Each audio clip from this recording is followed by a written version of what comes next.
कांग्रेसी सटोरिए, ये वो हैशटैग है जिसे चुनाव से पहले ट्रम्प कार्ड बनाते हुए बीजेपी फिर से कांग्रेस को घेरने की तैयारी में जुट गई है।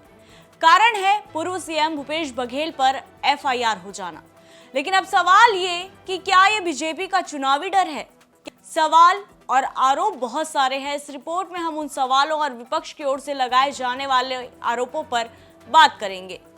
जय जोहार साथियों, मैं हूं आप सभी के साथ पूजा शर्मा। छत्तीसगढ़ में लोकसभा चुनाव को लेकर हमारी खास पेशकश देश किसका में आप सभी का स्वागत है। साल 2023 का विधानसभा चुनाव आप सभी को याद होगा।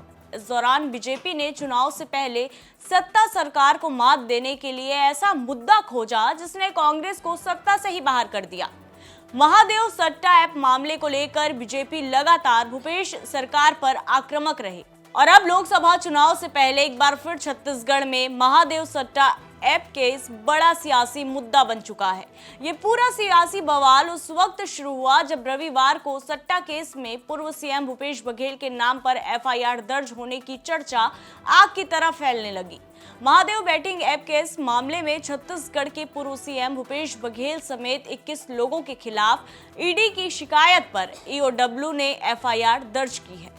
ईओडब्ल्यू ने इस मामले में भूपेश बघेल के खिलाफ 4 मार्च को आपराधिक षड्यंत्र रचने, धोखाधड़ी में धारा 120B, 34, 406, 420, 467, 468, 471 समेत अन्य धाराओं के तहत अपराध दर्ज किया है। इधर इस मामले को लेकर बीजेपी कांग्रेसी नेताओं पर महादेव के प्रकोप का राजनीतिक तंज कस रही है। बीजेपी ने अपने सोशल मीडिया प्लेटफॉर्म एक्स पर पोस्ट करते हुए लिखा, सत्ता में किए कुकर्मों का फल जनता ने दिया, अब सत्ता में किए कुकर्मों का फल कानून देगा। हैशटैग कांग्रेस सटोरिए। वहीं इस मामले को लेकर सियासी बयानबाजी भी तेज हो गई है। आइए आपको सुनाते हैं डिप्टी सीएम विजय शर्मा ने क्या कहा। जो भाजपा है डरी हुई है, इस कारण से ये अपना हथकंडा अपना रही है। भैया महादेव ऐप में क्या क्या हुआ है बच्चा बच्चा जानता है। ये तो दुर्ग भिलाई है, यहाँ के तो सभी लोग जानते हैं। कैसे कैसे विषय हुए हैं सब लोग जानते हैं। हवाई जहाज़ से नागपुर से माने सारे बाराती गए हैं, सब जानते हैं। क्या क्या विषय हुआ है नहीं जानते हैं, तो इसमें डर और भय वाला क्या विषय है? मेरा ऐसा कहना है किसी को डरने की कोई ज़रूरत नहीं है। न्यायपूर्ण होगा जो कुछ होगा, न्याय के आधार पर होगा जो कुछ होगा। कानून सबके लिए बराबर है। इसका असर लोकसभा में पड़ेगा? क्यों पड़ेगा? नहीं पड़ना चाहिए भाई। लोकसभा चुनाव से इसका क्या लेन देन है?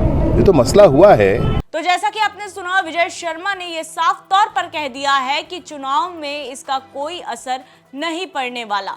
लेकिन कांग्रेस लगातार इसे चुनाव से पहले बीजेपी का राजनीतिक षड्यंत्र बता रही है। भूपेश बघेल ने अपने सोशल साइट एक्स में लिखा कि यह तो तय हो गया कि भाजपा ने राजनांदगांव में हार मान ली, इसलिए एफआईआर का खेल शुरू हो गया है।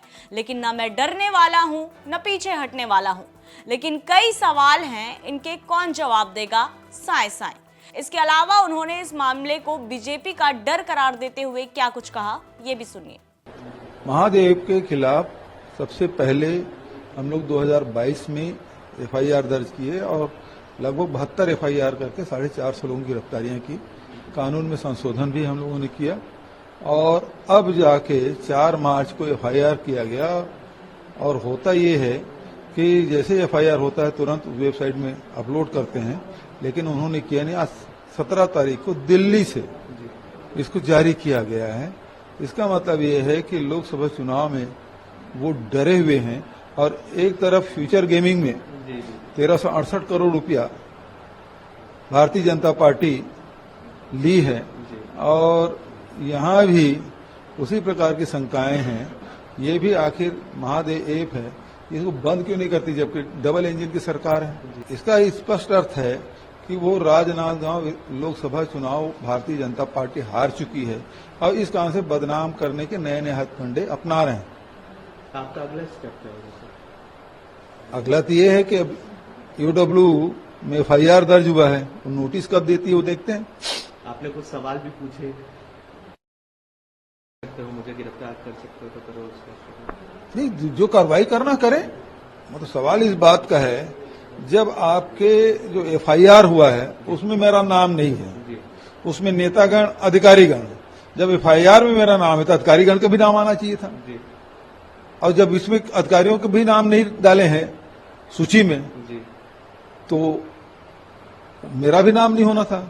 तो इसका स्पष्ट अर्थ है कि केवल मुझे टारगेट करके मुझे बदनाम करने के लिए इसका दुरुपयोग कर रहे हैं। बता दें कि नवंबर साल 2023 में वित्तीय अपराध जांच एजेंसी ने आरोप लगाया था कि महादेव बुक के प्रमोटर्स द्वारा हवाला के जरिए भूपेश बघेल को 508 करोड़ रुपए दिए गए थे।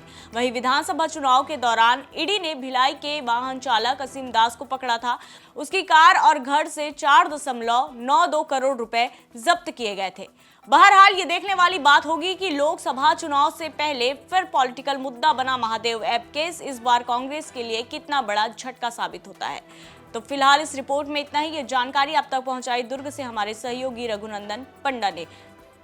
इसी तरह की तमाम छत्तीसगढ़ से जुड़ी खबरों से अपडेट रहने के लिए देखते रहिए छत्तीसगढ़ तक। जय जोहार, नमस्कार।